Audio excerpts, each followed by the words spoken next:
Részlet a magyar Airsoft szabályzat 2.0-ás verziójából. Az Airsoft játékosok nem képviselnek semmilyen katonai vagy félkatonai szervezetet, politikai, vallási vagy etnikai csoportot. Az Airsoft a paintballhoz hasonló biztonságos, erőszakmentes stratégiai taktikai játék, melyet törvénytisztelő állampolgárok százezrei űznek világszerte. Az Airsoft nem kívánja a háborút, a fegyveres konfliktusokat dicsőíteni, nem a valóságot szimulálja, csupán egy játék. Az Airsoft eszközök olyan országokban is szabadon birtokolhatók, ahol a legszigorúbb szabályozás elé esik a fegyvertartás.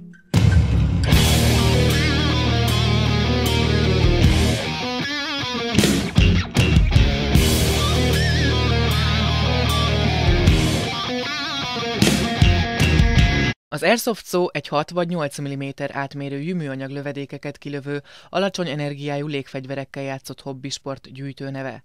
A fegyverek kívülről tökéletes másai az eredetieknek, azonban működési elvük teljesen más. Az Airsoft a 70-es években Japánból indult, főleg a szigorú fegyverszabályozás miatt.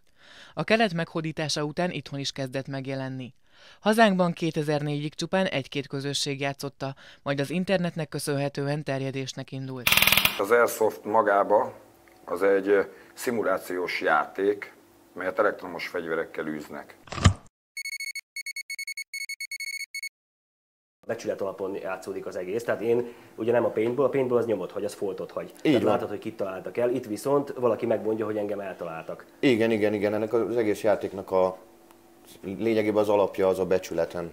Akkor mik a szabályrendszerek, ha már a becsületnél tartunk? Hát szabály az az, hogy ha találatot kapsz, ezt előtte minden játékon ki kell kötni, mert baráti tűz érvényes vagy nem, tehát saját csapattársad találata az érvényes vagy nem, fegyvertalálat ére vagy nem. Erre több variáció is megvalósítható, de alapjában véve, hogyha az ember találatot kap, akkor hangos találat vagy megvolt jelzéssel jelzi azt, hogy őt eltalálták.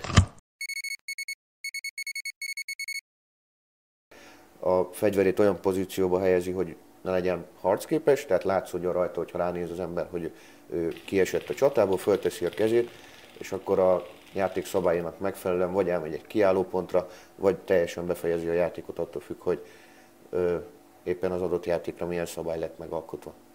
Maga a játék az eligazítással kezdődik, ahol mindkét csapatnak részt kell vennie, mert a játékszervező itt ismerteti az aktuális játékra vonatkozó szabályokat. Védők kapnak 3 ládát, kiírással eltétben bárhova eltehetik a 3 épületbe. Az épületbe a ládát maximum 5 fő védhet. Fiúk, 2 fő mediket a épületbe, csukd össze! A mediket hozzuk az épületbe. A cél mindig egy adott feladat teljesítése, ami lehet például területelfoglalás, valamilyen céltárgy megszerzése, vagy akár egy fontos személy útvonalon való végigkísérése.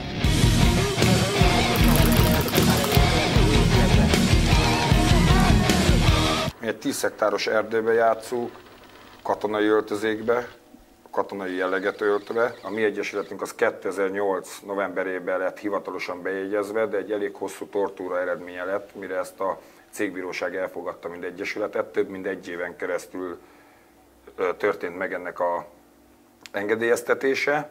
Aki hozzánk csatlakozni akar, az először is kijön egy ilyen játékra, egyáltalán megnézi, hogy miről van szó. És a röplabdát vagy a kosárlabdát is úgy sajátítja el az ember, hogy először elmegy és megnézi, hogy mi is az. Mivel játsszák, hogyan játsszák, milyen feltételekkel. Nálunk ahhoz, hogy a basihoz valaki be tudjon kerülni, a feltételrendszer az az, hogy az adott játékos, aki jelentkezik, a megfelelő öltözékkel rendelkezik, ruházatba. Ez elvárható a terepruházat. A másik fele, hogy maximálisan rendelkezik a védőfelszerelésekkel, ami nem elég kihangsúlyozni. Tehát valaki képregény gyűjt, valaki játékfigurákat, ti pedig elszoktatok. Nem szokták hozzátok vágni, hogy úristen, mi ez? Hát igazából én azt gondolom, hogy ez az előítélet jellegű dolog, amit mondasz, ez addig él valakiben, amíg meg nem nézi, vagy nem lát egy videót.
2,